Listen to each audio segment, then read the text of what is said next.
ಕಳೆದ ನೂರಾರು ವರ್ಷಗಳಿಂದ ನಾಗಮಲೆ ಶ್ರೀ ಕ್ಷೇತ್ರಕ್ಕೆ ಭಕ್ತಾದಿಗಳು ಹೋಗಿ ದರ್ಶನ ಮಾಡಿಕೊಂಡು ಬರುತ್ತಿದ್ದಾರೆ. ಅವರಿಗೆ ಅರಣ್ಯ ಇಲಾಖೆ ಅಧಿಕಾರಿಗಳು ತೊಂದರೆ ನೀಡಬಾರದು ಎಂದು ಮಾಜಿ ಶಾಸಕ ಆರ್ ನರೇಂದ್ರ ತಿಳಿಸಿದ್ದಾರೆ.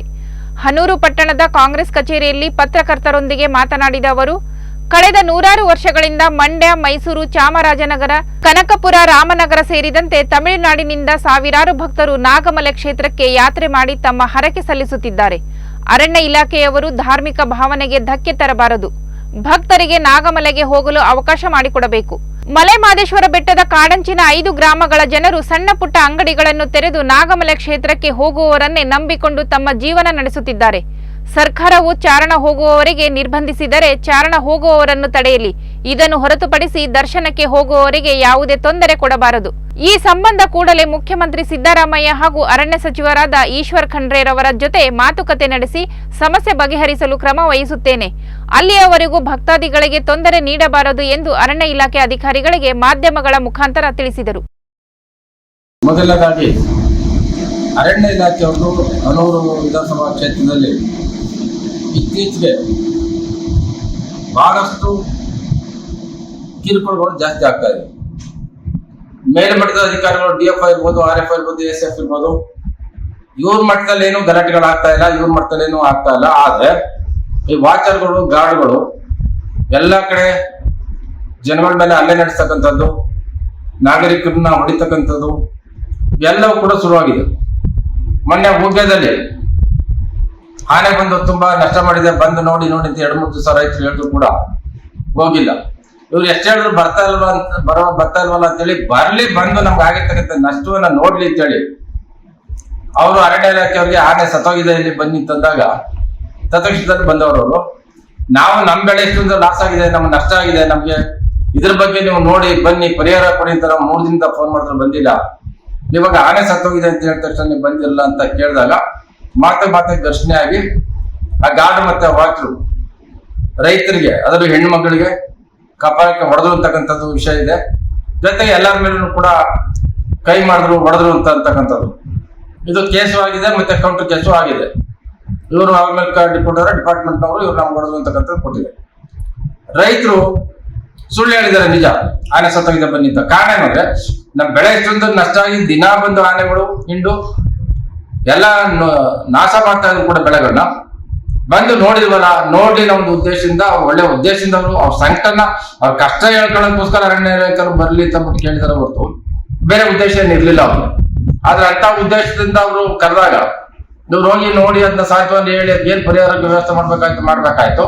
ಜೊತೆಗೆ ಮುಂದಿನ ದಿನಗಳಲ್ಲಿ ಆ ಭಾಗಕ್ಕೆ ಆನೆಗಳು ಹೋದಂಗೆ ಯಾವ ರೀತಿ ಕ್ರಮ ತಗೋಬೇಕು ಅದನ್ನ ತಗೋಬೇಕಾಯ್ತು. ಇದು ಖಂಡನೆ.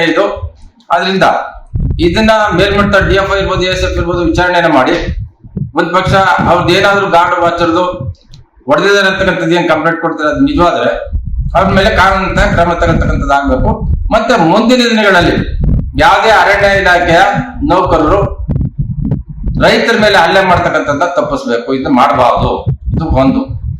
ಎರಡನೇದಾಗಿ ಮಹದೇಶ್ವರ ಬೆಟ್ಟದಲ್ಲಿ ನಾನು ಮಾಧ್ಯಮದಲ್ಲಿ ನೋಡಿದ್ದೆ ಅಷ್ಟೇ, ಚಾರಣ ಯಾರು ಹೋಗ್ತಾರೆ ಅವರು ಆನ್ಲೈನ್ ಬುಕ್ ಮಾಡಬೇಕು, ಹೋಗ್ಬೇಕು, ನಾಗಮಲೆಗೆ ಬೇರೆ ಟೈಮಲ್ಲಿ ಹೋಗಂಗಿಲ್ಲ ಅಂತ.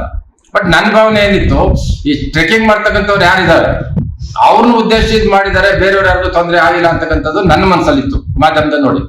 ಆದ್ರೆ ಮೊನ್ನೆ ನನಗೆ ಎಲ್ಲ ಕಡೆಯಿಂದ ಮಂಡ್ಯ, ಮೈಸೂರು, ಕನಕಪುರ, ಚನ್ನಪಟ್ಟಣ ಎಲ್ಲ ಕಡೆಯಿಂದ ಭಕ್ತಾದಿಗಳು ಫೋನ್ ಮಾಡಿದ್ರು, ಸರ್ ಈ ತರ ನಿಲ್ಸ್ಬಿಟ್ಟಿದ್ರೆ ನಾಗಮಲೆಗೆ ನಾವು ಬಿಡ್ತಾ ಇಲ್ಲ, ಅದರಿಂದ ನಾಗಮಲೆಗೆ ನಮ್ಗೆ ದರ್ಶನ ಮಾಡಕ್ಕೆ 100 ವರ್ಷದಿಂದ ನಾವು ದೇವಸ್ಥಾನಕ್ಕೆ ಹೋಗ್ತಾ ಇರ್ತಕ್ಕಂಥದ್ದು, ಇವತ್ತು ಅಂತ ದೇವಸ್ಥಾನಕ್ಕೆ ಹೋಗಂತ ನಮ್ಗೆ ತಡೆ ಹಿಡಿದಿದ್ದಾರೆ, ಗೇಟ್ ಹತ್ರ ತಡಿತಾ ಇದಾರೆ, ನಮ್ಗೆ ಹೋಗಿ ಬಿಡ್ತಾ ಇಲ್ಲ ಅಂತಕ್ಕಂಥದ್ದು ಹೇಳ್ತಾರೆ.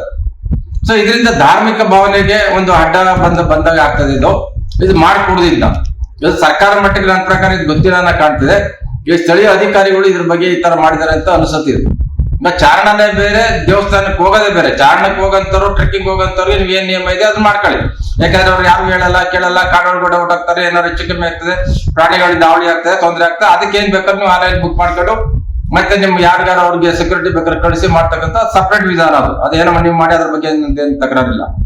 ಆದ್ರೆ ಏನ್ ಭಕ್ತಾದಿಗಳು ಹೋಗ್ತಾ ಇದ್ರು ಎಲ್ಲ ಕಡೆಯಿಂದ ಮಹದೇಶ್ವರ ಬೆಟ್ಟಕ್ಕೆ ಬಂದಂತವ್ರಲ್ಲಿ ಹೆಚ್ಚು ಕಮ್ಮಿ 30-40% ಜನರು ಅಲ್ಲಿಗೆ ನಾಗಮಲೆಗೆ ಹೋಗ್ತಕ್ಕಂಥದ್ದು ಮೊದಲಿಂದನೂ ಕೂಡ ನಡ್ಕೊಂಡು ಬಂದಿರ್ತಕ್ಕಂಥದ್ದು, ಅದನ್ನ ತಪ್ಪಿಸಿದ್ದಾರೆ. ಮತ್ತೆ ಧಾರ್ಮಿಕವಾಗಿ ಅದು ಎಲ್ಲರಿಗೂ ಭಾವನೆಗಳಿಗೆ ಧಕ್ಕೆ ಉಂಟಾಗ್ತಕ್ಕಂಥದ್ದು ಆಗಿದೆ ಒಂದು. ಎರಡನೇದಾಗಿ ಅಲ್ಲಿ ಭಕ್ತಾದಿಗಳು ಏನಲ್ಲಿ ಹೋಗ್ತಾ ಇದ್ರು ಅವ್ರಿಗೆ ಕಾಫಿ ಟೀ ಕೊಡ್ತಕ್ಕಂಥದ್ದು, ಇನ್ನೊಂದು ಹೋಟ್ಲುಗಳು ಬೇಕಷ್ಟು ಹೋಟ್ಲುಗಳು ಇವತ್ತು ನಾಗಮಲೆಯಲ್ಲಿ ರೋಡಲ್ಲಿ ಸುಮಾರು 5 ಹಳ್ಳಿಗಳಿದೆ. ಆ 5 ಹಳ್ಳಿ ಜನಗಳು ಕೂಡ ಅಲ್ಲಿ ಹೋಟ್ಲುಗಳನ್ನ ಹಾಕೊಂಡು ಅದರಿಂದ ಜೀವನ ಸಾಗಿಸ್ತಾ ಇದ್ರು. ಈಗ ಯಾವಾಗ ಭಕ್ತಾದಿಗಳು ಹೋಯ್ತಾ ಇಲ್ಲ, ಈಗ ಅವರ ಹೊಟ್ಟೆ ಪಾಡಿಗೂ ಕೂಡ ಕಷ್ಟ ಆಗಿದೆ, ಅವ್ರಿಗೂ ತೊಂದರೆ ಆಗಿದೆ. ಎಲ್ಲ ಅಂಗಡಿಗಳನ್ನು ಕೂಡ ಮುಚ್ಚತಕ್ಕಂಥ ಸ್ಥಿತಿ ಬಂದಿದೆ.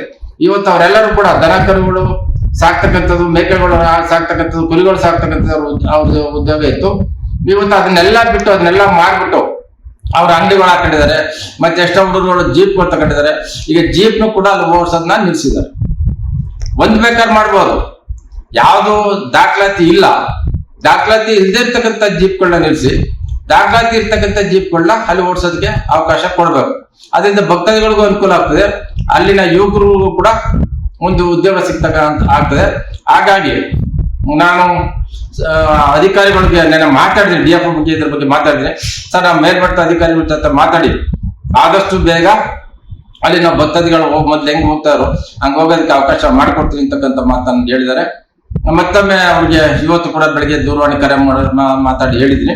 ಸೊ ಒಂದು ಪಕ್ಷ ಏನಾದ್ರು ಇನ್ನೊಂದು 3-4 ದಿವಸದೊಳಗಡೆ ಅವ್ರು ಏನಾದ್ರು ಅವಕಾಶ ಮಾಡ್ಕೊಳ್ಳಿಲ್ಲ ಅಂದ್ರೆ ಮುಂದಿನ ದಿನಗಳಲ್ಲಿ ಮುಖ್ಯಮಂತ್ರಿಗಳು ಮತ್ತು ಈ ಸಂಬಂಧಪಟ್ಟಂತ ಮಂತ್ರಿಗಳ ಜೊತೆ ಮಾತಾಡಿ ಅದೇ ಭಕ್ತಾದಿಗಳು ಮೊದಲು ಹೆಂಗ್ ಹೋಗ್ತಾ ಇದ್ರು ನಾಗಮಲೆಗೆ ಅದೇ ರೀತಿ ಹೋಗ್ತಕ್ಕಂಥ ವ್ಯವಸ್ಥೆಯನ್ನ ಮಾಡ್ತೇನೆ.